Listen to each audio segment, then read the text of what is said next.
In this video, I'm going to show you how you can easily create link to your profile on WhatsApp. Be sure to watch the video to the very end so you don't make any mistakes, and of course do not forget to like this video and subscribe to my channel. Thanks guys. So let's get started, and unfortunately in WhatsApp it is not possible to copy the link to your profile from WhatsApp application, so we just need to generate it manually. To do that, you can go to any social media platform or browser. Let's say I want to share my WhatsApp profile link with someone on Telegram.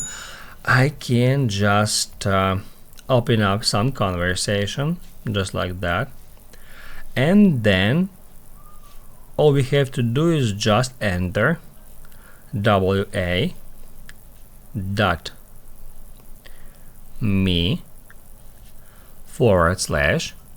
and then we need to enter our phone number with country code.